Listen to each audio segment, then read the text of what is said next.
Do I regret anything? How can I regret it? Look at this. I can't believe we're here. I feel like I'm on Netflix. I guess for those of you who do know me, I am Ellawarra and I'm back, bitch. And for those of you who don't know me, I am Ellawarra. I am a drag queen turned trans woman from here in the Illawarra. And yes, I did name myself after the city. I replaced the I with an E. And that's how I ended up Ellawarra. Put it on the map, baby. The Close Friends story came together probably about a year ago. And it was kind of the brainchild of me never having heard of close personal experiences of a trans woman. So I just wanted people to see what it was like with coming out and what it was like to go into the dating world, go into the world of sleeping with people, go into the world of like deep personal connections with people as a trans woman and see how things changed, because a lot of things changed when I came out. I lost friends, I gained friends. I came out at 30 years old. I'm making up for lost time, baby. It's been a lot, but here I am. If you saw me 13 months ago, the month I came out, it was August 2023, I came out, I look like this. And look at me now. Made up for lost time. I've had 4 major surgeries in 13 months. It's like, I was held back for so long for living my authentic life that I just needed to do it. And here we are, doing it, baby. So when it came to doing this documentary, I think because I had shared so much of my life publicly when I first came out, I wanted to do something that was really personal for me. I traveled overseas to Istanbul to get my breasts done, my booty done, and I got a tummy tuck. And it was kind of a culmination of literally, like, we had a fundraiser which raised over $9,000. Thank you everyone that was a part of that. But then obviously it ended up costing around about 32,000 altogether with the surgery, with the travel. I took a friend over, we extended out for 2 weeks so I could heal while I was over there and travel back safely. It was a culmination of me working for 7 months straight, almost 7 days a week, every single week, to get this surgery. And I just wanted to do something that was for me. And going over there and cutting myself off from posting a million things every day and being able to just focus on the surgery and focus on recovering.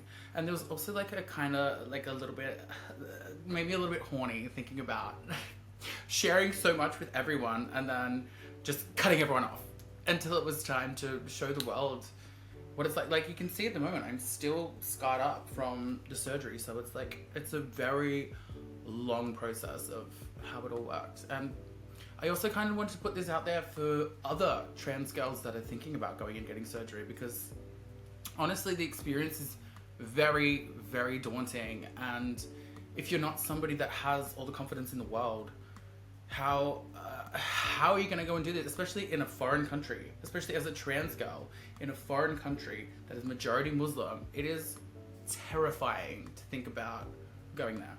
And some of the things that I read online before I went, I was like, it was like almost like I had to like detransition before I left to just like fit into society there, and then just like go away and do the surgery, stay inside and fly home. It was scary, but there was a lot of things that I found online that were proven wrong over there. So I can't wait to get into it.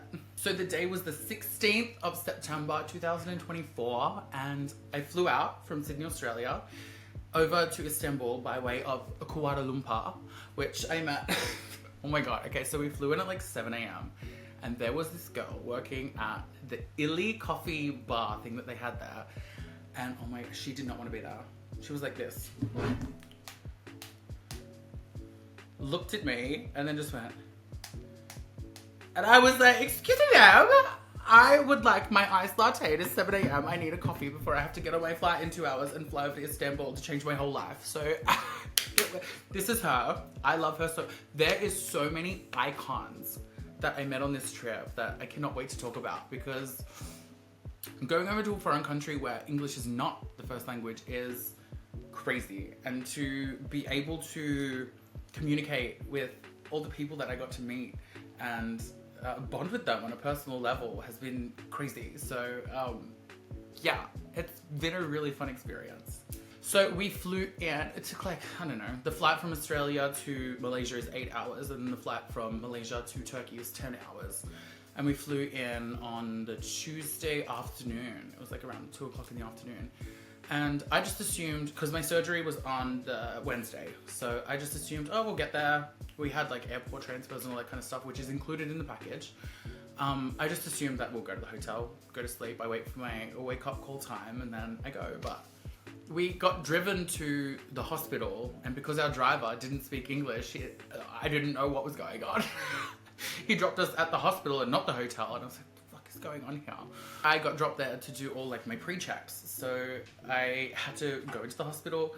They had to like take my heart rate, do my bloods, do all my vitals and things like that. But getting your heart rate done, like a blood pressure in Turkey, is like jump starting a car. Like, they put me on this slab and I had like clamps put around my wrists and my legs and like the heart monitor on, and then you get the printout and it looks like a lie detector test. It was crazy experiencing things that are the norm here in Australia over there. At first I didn't have my my translator with me, so they're like pulling me around this hospital, being like, just pointing, get down, clamping me on, giving me a result, taking my blood without even talking to me. I'm like, what the fuck is going on?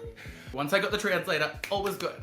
That's what's great about this clinic, and I think I need to introduce the clinic. So I went to the SG clinic, which is Dr. Serb's clinic. Honestly, world renowned. Like, one of the best in the world, definitely the best in Turkey. He was one of the nicest people I ever met. And this whole experience with this clinic was pretty much flawless. Like, I felt like I was treated like a celebrity the entire time I was there. Like the airport transfers in the big blacked out vans.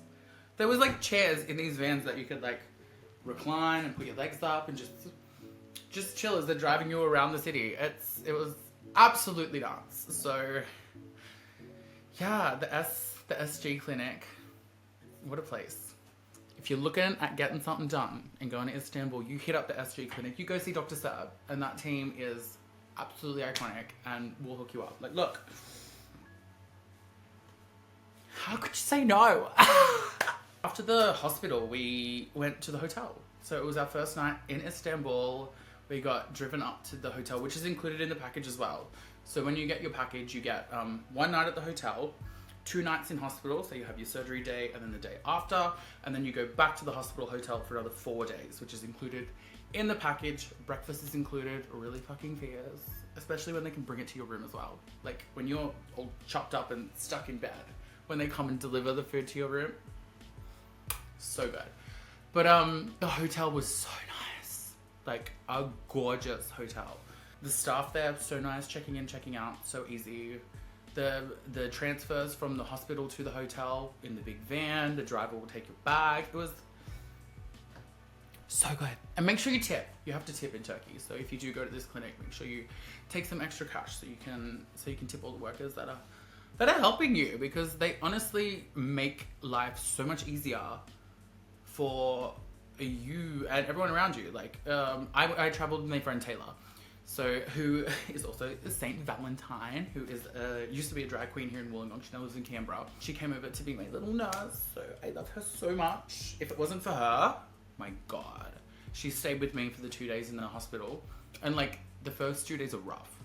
The first 2 days are rough, bitch. Okay, like it is absolutely crazy how quickly everything happened, and if I didn't have her by my side, I don't know. But yeah, before we get into the surgery, I think we should take a break. Let's hear from our sponsor. Yeah, I got a sponsor in episode 1, bitch. Icon. Close Friend Stories partnering with Salon Extensions and Sasha Colby with an exclusive offer. Introducing the 40-inch Midnight Rendezvous Sasha Colby ponytail. This is their longest pony yet, and with the link in our description, you can get your very own. Plus, free worldwide shipping, a Sasha Colby autograph, and 25% off your next salon extensions purchase. So head to the link now, so you too can be our Goddess. That bitch is a goddess. And they have given me one to give away here on the channel. Look at this. Down to my literal ass, bulging over the BBL. And we have been given one to give away here on the channel. So all you need to do is go down to the comments, leave a comment on this video, like, comment, and subscribe. And one of you lucky viewers of the Close Friends Story will win this 40-inch exclusive Sasha Colby X Salon Extensions ponytail. Holy shit. I need this in my shade. I need this in my shade. Go leave a comment. You want to know about surgery? I'll fucking tell you about the surgery, bitch. So my wake up call was 8 a.m. Had to be up at 8 and down at the hospital by 9. They fully come pick you up in the van again, take you down to the hospital, whip you up into a room quick smart. I was in room 1717 at the hospital with a beautiful view, by the way. Not that I could get up and look at it once I had the surgery, but everything happens so quickly on the morning. Like, you get taken in, all the nurses will come in and introduce themselves. You have your interpreter that will come in. So mine was Ellie, Ellie was like one of my besties over there. Like, we follow each other on Instagram now. Like, love her so much. She is such an icon. So she was the one that comes in and, like, because most of the people over there don't speak English, so your coordinator is the one that's going to pretty much tell you what's going on while it's all happening. Ellie was, honestly, I couldn't have asked for somebody better. Absolutely so helpful. If it wasn't for her, I would have been like in one ear and out the other. They have the social media girl that comes in and takes all of your before photos. So here's my before photo. It was like such a full circle moment because I'd waited so long for this to happen, and to be in that room getting all the pre-work done to go in was absolutely fucking crazy. It was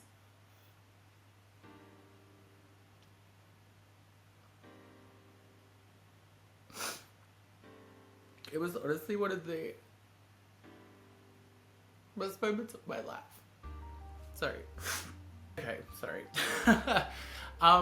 Yeah, so the social media girl comes in, takes all of your before photos. If you go on Dr. Serb's Instagram, you'll see how she does. She's fucking amazing. And by the end of the trip, she didn't speak a word of English, but talking to her through Ellie, fucking love her as well. She was amazing. And then the moment happened, Dr. Serb walked in the room, and it was like, I don't even know. It was like meeting a celebrity, because I'd followed him for so long online and seen so many of his surgeries and, like, essentially studied him. When he walked in, and he was such like it was kind of like gangster. He walked in with like an entourage. It was like him with his assistant and the nurses, the social media guy was there, and everyone comes in, and he was gorgeous. Oh my god, the teeth were blinding, and he was just so nice. Like, I just said to him, I was like, thank you, like, you're literally about to change my life today. Yeah, you get to have your consult with him, so he'll ask you what you want. You can just literally show him reference photos of what you want. I showed him this picture of Pamela Anderson and this picture of, like, a girl that he had worked on, and he said, I got you. And he pulls out his texter and he's like an artist. He just starts like, and he was like, anything else you want? Because, like, obviously I was there for my boobs, my butt, and my tummy, so he did all of that. And you get all of the areas of lipo included in the package, but you can get stuff on top half. And I was like, sweetie, can you do my jaw? So if you see a bunch of the photos, I have texture all over my jaw because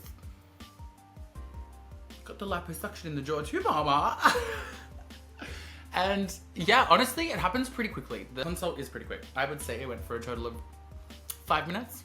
But, like, if you go in knowing what you want, like I did, I think that's why it did go so quickly. So it was not like I was sat there questioning myself, being like, oh my god, that went so quickly. Like, I feel like I missed out on information or whatever. I think because I was so well educated on what I was getting myself into, it made it go quicker. He would then leave the room, and they would prep you for surgery, put you in your gown, put you in the bed, had a hairnet on, little compression socks, and then the moment of truth happened. I literally got pushed out and into the hallway and into the into the operating room, and it was like so surreal.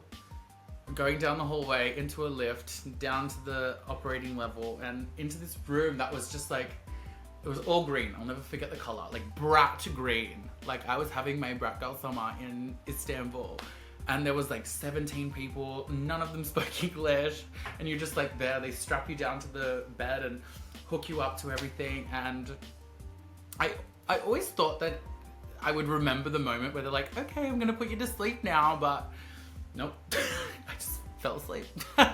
It's so crazy how you wait so long for something. Like this surgery, obviously I waited 30 years for it, but like the anticipation of it all, and then for it all to come to a head and you're asleep for the entire thing. I feel like I missed out on something. Like, thank God I wasn't awake for what they did to my body, but it just all happened so quickly. I was asleep, and then I was awake back in the hospital room, and that was the scariest moment of my life, coming out of anesthetic. It was like I was convulsing, like I was so cold. It was like my body registered, like, because you're asleep and your brain's switched off while you're under the anesthetic. When I woke up, it's like my body fully went into shock. Like I was shaking. It was so scary, and they kept telling me, they're like, 10 more minutes, 10 more minutes, 10 more minutes, and me being the dramatic girl that I am, I think they were just telling me that for peace of mind. I was shaking for 2 hours, and I was like, it's been 10 minutes, it's been 10 minutes, why haven't I fucking, I'm so cold. And then I would like stop and breathe and be like, and then I'd be like, break out and shaking again. It was horrible. And like, all of these videos do not blame Taylor for recording me in my lowest moments, because I told her, I was like, record everything. I'm making this documentary and I want people to see what it's like. Like, it's real life. Like, this is how your body can react to a surgery. And like, it's normal. It's like things that I've researched since. I'm like, this is normal, but I just wasn't mentally prepared for it. Once I spent 2 hours shaking and I looked over to my friend Taylor and I said, first thing I said was, do I look like Sasha Colby yet? Of course, the queen, mother. That's all I've ever wanted. Sasha is one of the biggest inspirations in my life. So for me to reference her coming out of anesthetic is not a surprise at all.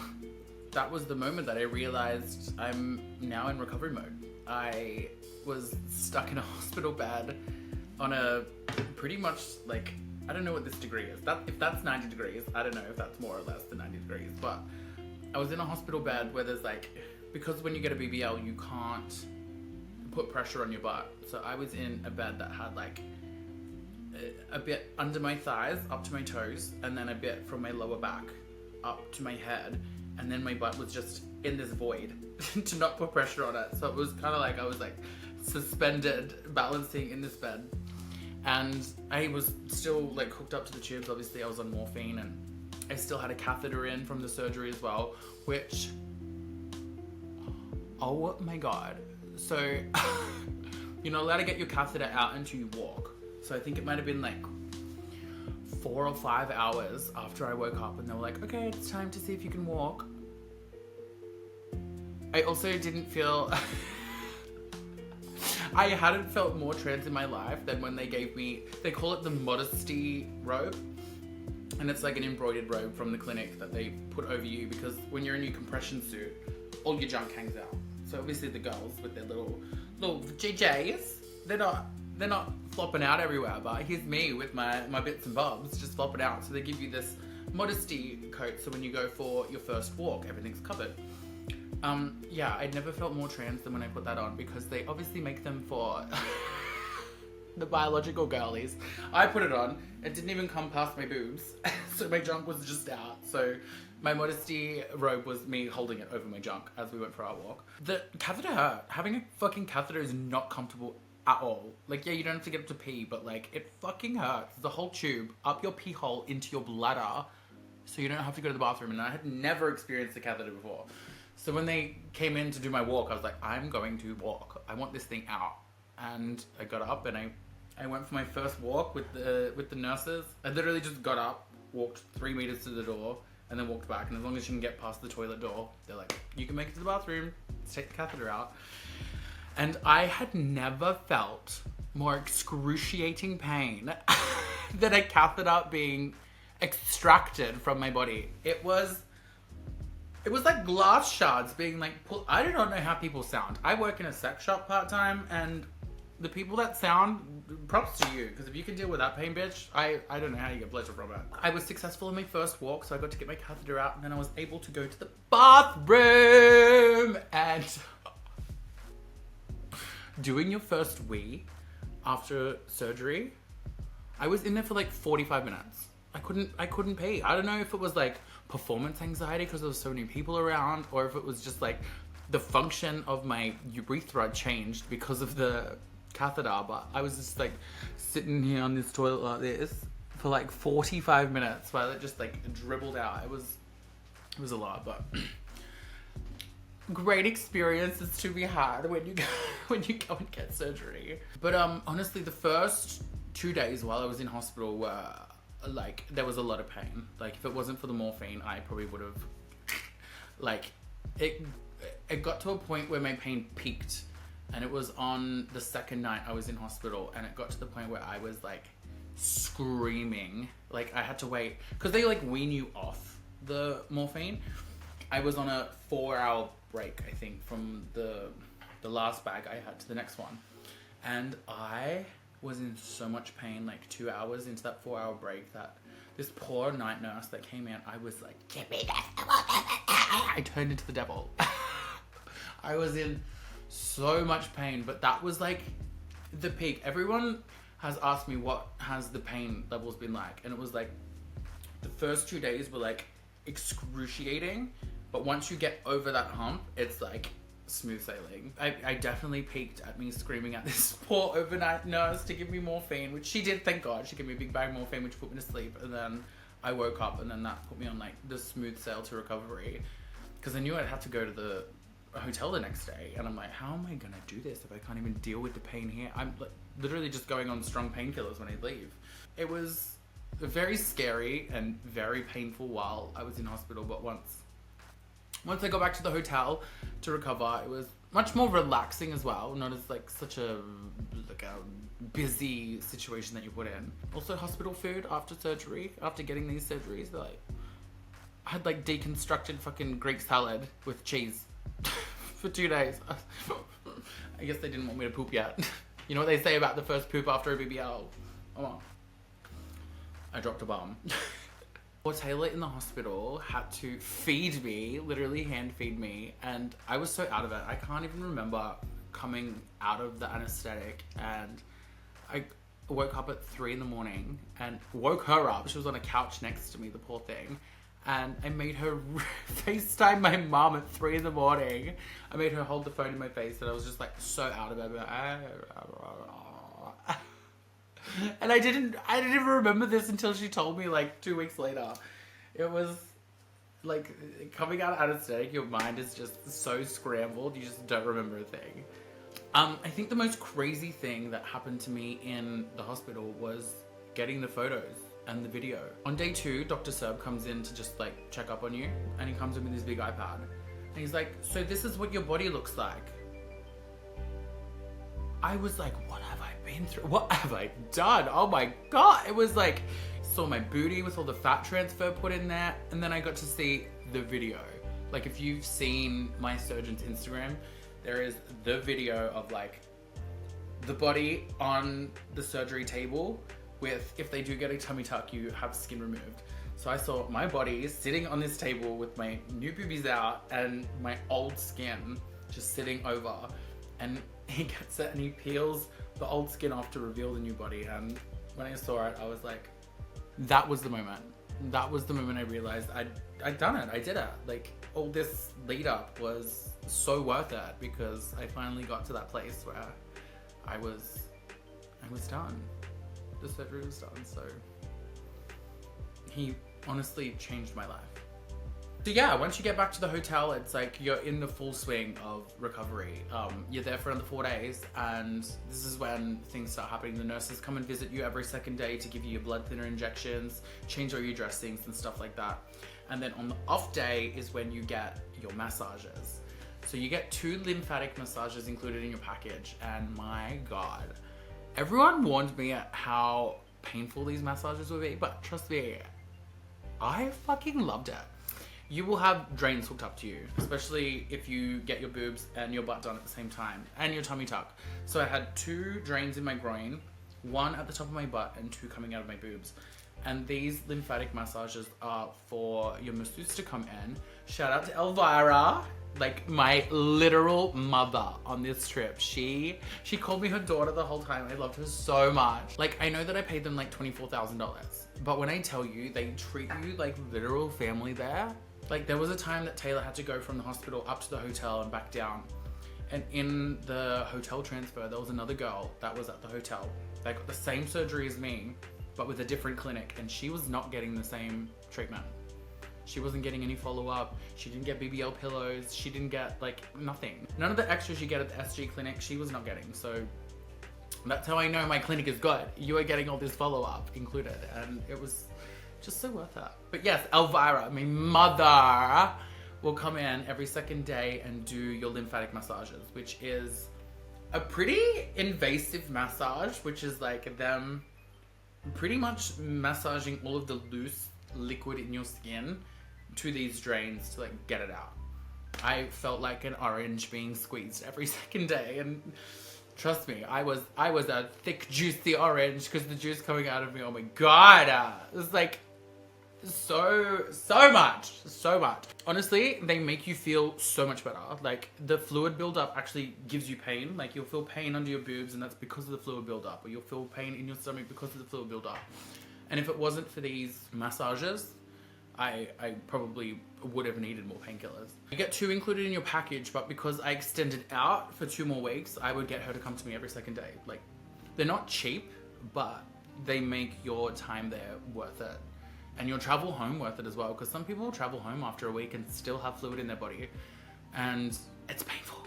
Like, you need these massages, trust me. Like, I haven't had one since I got home, and I've been pain-free because by the time I got to the end of my journey, I had no more liquid left in my body. I would go in, and Dr. Serb's assistant plastic surgeon would come in and like extract the excess from the body that the massages don't get out of. Literally nothing left in my body by the time I left, so it was definitely worth staying an extra 2 weeks on top of my surgery. There was some days where I was sitting there and I was like, this is too long. But like, if you want to go over there and experience the country and recover enough to travel home comfortable, I would suggest a good 3 weeks. Like, I was there for 19 days post-surgery before I flew home. And honestly, my flight home was pretty comfortable. So I couldn't shower until my drains were out. Like, mama, stinky girl. And I couldn't shower. I ended up showering at day 8. At day 6, I went in and they were like, we're gonna take your drains out. And I was like, fuck yes, I get to have a shower. And then they were like, oh, we're gonna take 3 out. And I had to keep 2 in. And I was like, and they were in for another 2 days. So having that first shower, I almost cried. It was the most glorious shower I ever had in my life. So fucking good to wash my pussy, because she was a dirty pussy. Speaking of pussy, cats in Istanbul are like everywhere. Like, we adopted a cat while we were there. I named her Delight, because, you know, Turkish Delight. And she would come on the balcony every day. We ended up going and buying cat food because she was a skinny girl. She was a skinny girl, and I wanted to make her a thick girl, like me. So we would feed her, and we adopted her. But yeah, essentially, with all the follow-up that I had, it was not even included in my package. Like, they would call me up to the hospital every second day. They would end up changing all my bandages. They would end up changing all my drains. They would end up like doing everything for me, and trust, I didn't want to do it. I'm so glad that they would call me up there. It was things that, the things on top of the package is what made it such like a good experience. Because like, you go into these things thinking these people are just going to take my money, do my surgery, keep me to the side. But it's not like that at all. Like, they treat you, like I said, they treat you like a celebrity. And even down to like them, like, I went in the day before I flew home, they extracted the rest of the liquid from my body, gave me blood thinners so I wouldn't get blood clots on the plane. They were even gonna give me compression socks, but I already bought my own that were fashionable, so I'm sorry I didn't take your white ones. I'm so sorry. I wanted my black ones because they match my outfit. Yeah, and then they did like a full like media interview and interviewed me to use me for content. And the girls over there, one of the nurses actually, not even an English speaker, came in, looked at me in the eye and said, "TikTok? I know you from TikTok. You used to be bald." Gagged! Absolutely gagged. She knew me from fucking TikTok. I'm not even popular on TikTok, but she had seen me on TikTok. I became friends with like everyone from this clinic. I follow them all on Instagram now, and they're all just so great. And I couldn't recommend a place enough to go to. Like, I remember going up to Sydney to get a quote for my BBL, and it was like so impersonal, so sterile, so gross. And the fact that I paid $24,000 for my boobs, my butt, and a tummy tuck compared to the $27,000 quote that I got in Sydney for just a BBL. Sweetie, go to Turkey. But yeah, it got to like week 2, the Sunday of week 2. So I'd been 7, 8, 9, 10, 11 days post-surgery. It was like, I was like, okay, it's time to go out. Let's go. So me and Taylor went to a flea market. I had a walker, like an old lady walker. And we went to this flea market. I got to have my first Guzey from the motherland. I'm sorry, Wollongong Crown Street markets, you're cancelled. You need to start making it like they do in Turkey. Although they don't do lemon in Turkey. So I went and bought a lemon from the little fruit stand and then squeezed it on myself. But I think they just believe that their flavors are better, which is true. Like, I had a traditional kebab over there, and literally all they put on is meat, some like spice paste, mashed potatoes, and like sauteed vegetables, and honestly tastes so much better than all the fucking crap that they put on here. No garlic sauce, no hummus, no like 7 million vegetables on it. Like, we have westernized their food so much that it's not authentic to what it actually is. And trying baklava, gozleme, kebabs, and burek over in the motherland, bitch. No wonder my first shit smelled like fucking, I don't know, an atomic bomb went off when I did it. But the food there was great. Like, if you don't like pastry, probably don't go there. Actually, getting food was kind of difficult at the start because there's like the equivalent to like Uber Eats over there is called Gadir, and you need a Turkish phone number to be able to use that. So if it wasn't for Miss Ellie at the clinic letting me use her phone number, we wouldn't have gotten groceries, we wouldn't have gotten food. Like, it was honestly a lifesaver having this app. So when you go over there, if anyone goes to the clinic, get yourself a Turkish phone number because you need to use Gadir. It is honestly a lifesaver, especially when somebody like me couldn't even get out of bed.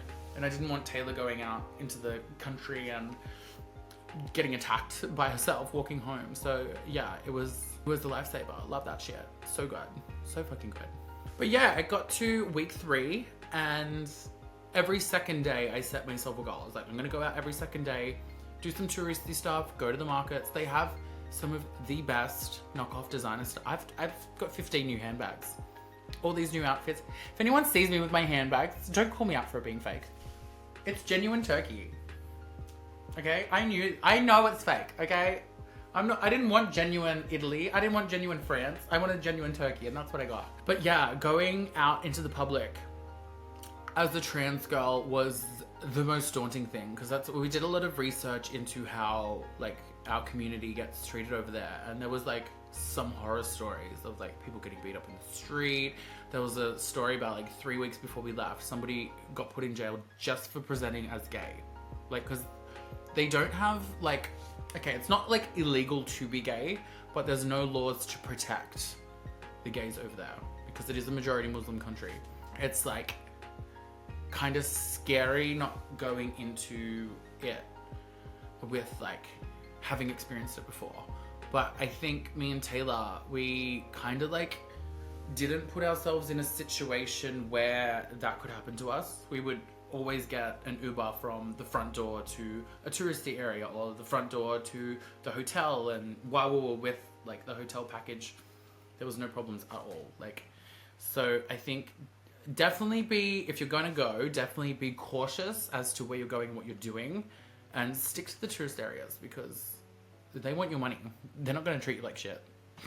I'm just going through like everything on my phone because I'm like, I don't want to miss out on anything. Like all the follow-up that they do with you, like it's just like, it was such like a cool experience. Like I wouldn't change it for the world. Like the Turkish Airlines food, mama, the best, some of the best food that I've ever had, period. Not just on a plane. It was so good. I could fly. I want to book a flight just to go for breakfast. Like, it was such good food. I think it's like, maybe I appreciated it on the way home more because all I was getting was like kebabs, gozleme and burek for 3 weeks. And then when I got something different, I really loved it. And the staff, so fair. Actually, the staff on Malaysian Airlines on the way home, I was like lining up to the bathroom in the galley and they were like, are your lips real? And I was like, no. They were like, are your cheeks real? I was like, no. And then they're like, wow, you look so beautiful. And I was like, thank you. And I was like, are you not even gonna ask me about these? They were like, oh, did you just get them done? I was like, where did I just come from, sweetie? And they were like, oh my God, you did just come from Turkey. Can we touch them? So here I was with 6 Malaysian Airlines flight attendants being like, oh my titties, but like, hey. Okay, I think takeaways for the surgery, 100% take a friend. If you don't take a friend, you are not gonna survive.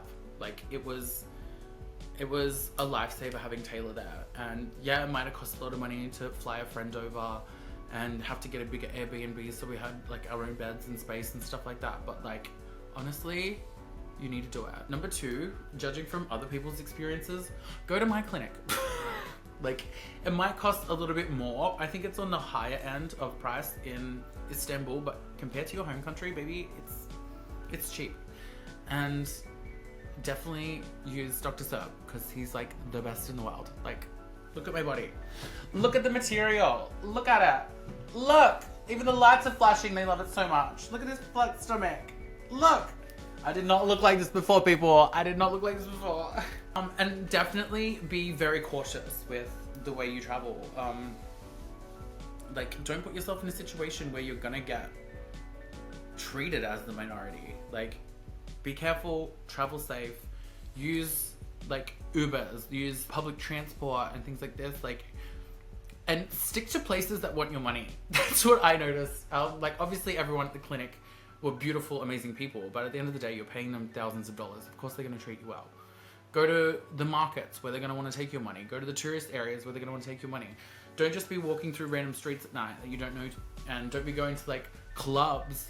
I really wanted to go and see a drag show over there because they have a really, really eclectic group of drag queens in Turkey, which is like real underground. It's like they don't even advertise shows. I think you need to know somebody that knows somebody that knows somebody to find out where the show is. And I was so close to like messaging the drag queens over there being like, are you having a show in the next 3 weeks? I want to come. But I was like, you know what? I'm only here for 3 weeks. I'm fresh out of surgery. I'm not going to put myself in a situation where I could get hurt. Play it safe. If you are smart with the way you travel there, it's definitely worth everything. And even going back through the airport security, because I had my compression suit on and there's metal all the way down the front and on your clasps and stuff like that, you will get searched because of like it's on your body, you can't take it off. And every person that searched me at the airport was a woman. And I was like, yes! Even though my passport is still in my dead name, I'm still a male on my passport, I'm presenting as a male on my passport, they searched me as if I was the most glamorous woman in that whole airport. So even down to the airport staff treating you like the way you want to get treated is like crazy. I guess they're used to people traveling through that airport and not looking the way that they do on their passport. Okay, before I get into question time, let's go for another break. Introducing the Body Reveal Collection, a brand new range of shirts featuring me and my new tits. Locally sourced and printed right here in the Illawarra, and just for you close friends of the channel, you can get 10% off the collection with code CLOSEFRIENDS right now. Check out the full range at www.ellawarra.com. That's www.ellawarra.com. ELLAWARRA.com. Alright, we are back! And I put on my Instagram story to ask me any questions about the surgery, because obviously there's things people want to know and might not be things that I addressed. So let's get into it. The first question was, how does it feel to be a scammer? We're going to get into that in a future episode. So anyone who knows the origin of this story, hit that subscribe button, because we're going to get into the fact that I got called out for scamming people out of money for a GoFundMe to get gender affirming surgery, which this old man did not think my surgeries are gender affirming. So fuck you. Okay, what were the best parts and what were the worst parts of the process? I think the best parts were definitely the people I got to meet. So many eclectic personalities, from Ellie, my translator, to Ellawarra, my masseuse, to Serb, my surgeon, to the assistant plastic surgeon that would come in to extract liquid from me, and he would like be poking me, so I'd poke him back, and just getting along with everyone, the social media girls, the nurses, everyone that we met, all the characters on this trip were definitely what made it a really good trip. There was even a guy that I met at the markets, and him and his dad ran a Turkish delight store, and he was my Turkish boyfriend. He would bring me in, he'd make me cups of tea, he'd hand feed me Turkish delights. He was good. Like, obviously he wanted me to buy his products and make some money, and which I ended up doing, but him like having that personalized touch to a traveler and a shopper, it like definitely made me feel special. So the best parts were definitely the people. And of course, Taylor that came with me, she kept me sane. If it wasn't for her, I would have...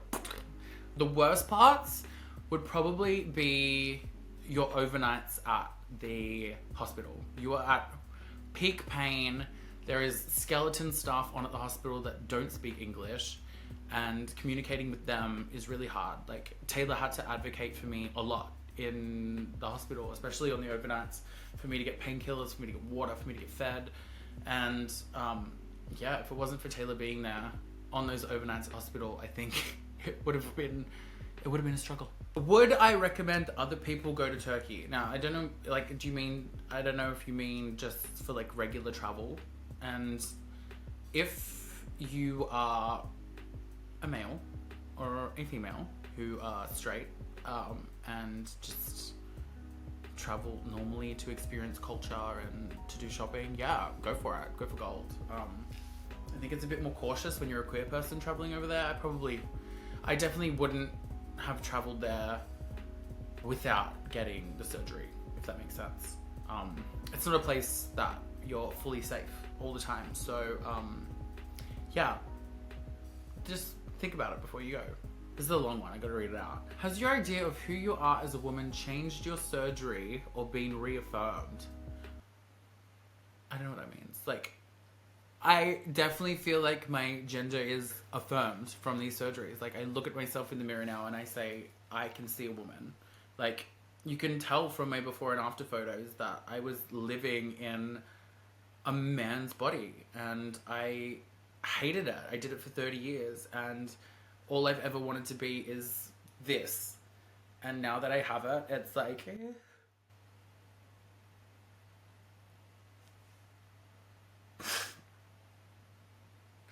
It's honestly so life-changing that without it, I don't know if I would have survived. Like, when people say gender affirming care is life-saving, they mean it. Now that I've experienced it, and I'm in the body that I love, it's changed my whole life. My perspective on life, where I think life's gonna go, what I want to do with my life. It's recharged my batteries to have my second wind and live the life I want to live. So... Lord knows where this body's gonna take me, but I'm here for the ride. I'm here for the ride. Okay, this is a fun one. It says, if I'm in a crash and need to be humanely euthanized, can you smash my skull with your tits? Yes, as long as I'm on your life insurance plan. All right, this is a really good one. Is there anything you would advise other TS girls about now having the surgery? get it. Like, if this is something you want, I know a very broad spectrum of trans girls who want different things. People that want boobs, people that don't want boobs, people that want curves, people that don't want curves. And if you are somebody like me who wants that hourglass figure, I recommend this 1000%. It has changed my life. Like, it's crazy the switch that happened in my brain after seeing my body. Growing up, the chubby kid, the fat kid, the kid that got bullied in school, and now being this woman, like, if the glamazon that is in front of you now, it's like the switch has happened in my head. 6 weeks ago, when I was still in that body, I would still have thoughts of, you're still that boy, you're still that fat boy, you're still a man. And now that I have this body, it's definitely flicked the switch in my head that has allowed me to feel more me. Like, if surgery is something you want, work your fucking ass off and get it. Like, these things aren't just handed to us as trans girls. Like, the world does not like us, the majority. So it's like, you need to work your fucking ass off and get it. You know, when Kim Kardashian said, get off your ass and work, that's how I feel with, like, trans girlies as well. Like, you can't just sit there and think it's gonna happen. You can't just sit there and think the world's gonna give it to me, because it's not. The world is not fucking fair. And if it wasn't for me working 7 months in a row, 7 days a week, I would not have got this. So it's like, I wish that the government loved us and would give us what we need, but they don't. So until that finally happens, this shit's life-changing. Go to work. Get it done. It's gonna change your life. Is there any other procedures I want to get done now that this one is done? A wise woman once told me that we are forever in transition. And this is when I came out to her like 16 months ago. And yeah, it's like, once one thing's done, you start thinking about the other thing. Like, I wake up in the morning and I'm like, I look at my face and I'm like, oh, you could do it with a jaw shave, you could do it with a brow lift, you could do it with a nose job, you could do it with cheek, the lip, like all that kind of stuff. I think everyone always wants to know what your end goal is, and there is no end goal. Like, you will be who you are in that moment until something else changes, and then you move on to the next stage, and you move on to the next stage. So I feel like, yes, there is other things that I do want to get done. I do want things done to my face. I want to bring my hairline down more so I don't have such a big forehead. Yeah, there is things that I'm going to get, but like, I'm very happy and content with who I am now. I'm very lucky that I'm good at makeup. People ask why Turkey, and mama, it's cheap and you get fantastic results. Like, the restrictions on plastic surgery here in Australia, you could not get what I got here in Australia in one go at all. Like, yeah, it might seem like Australia has these things in place to make you feel better, but like, at the end of the day, they're just taking your money and getting the fucking tax from it. So, mama, go to Turkey. Go to Turkey, trust.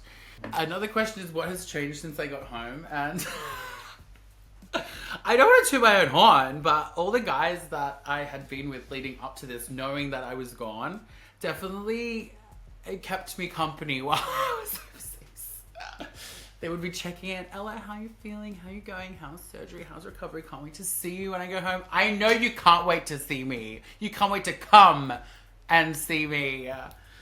So yeah, now that recovery's over, it's, what is it? It's the 1st of November right now. I finished my recovery 2 days ago, and trust, I'm back on the fucking wagon, bitch.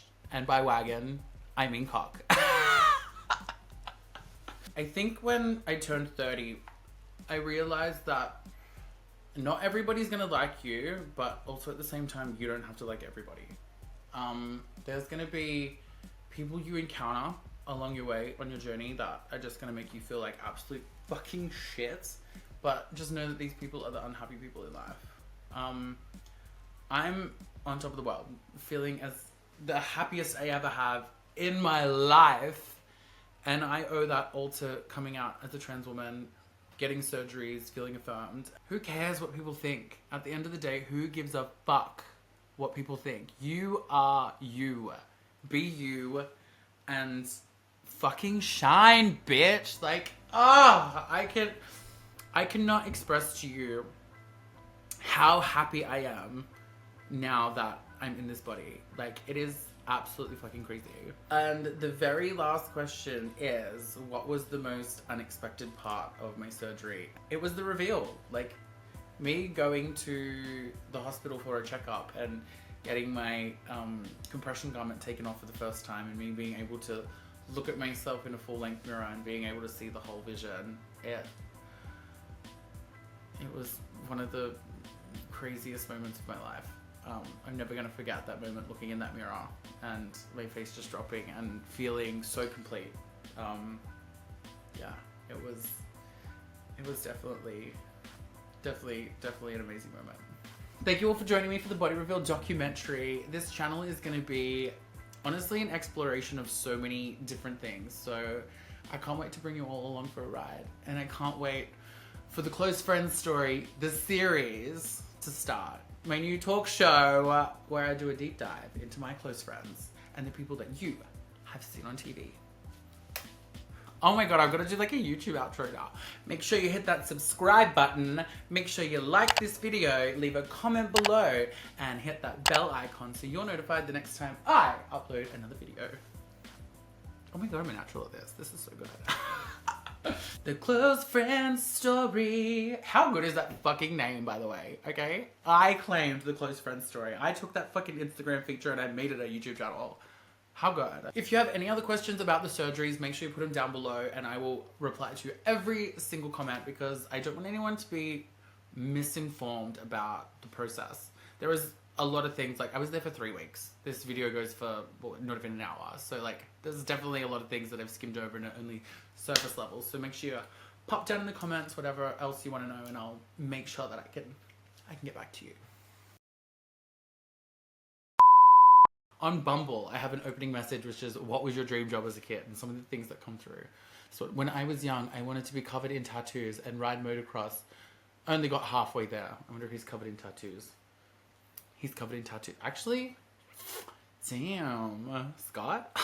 I think the video's over. I gotta go. Bye guys. Have a good day. Love you all. Bye.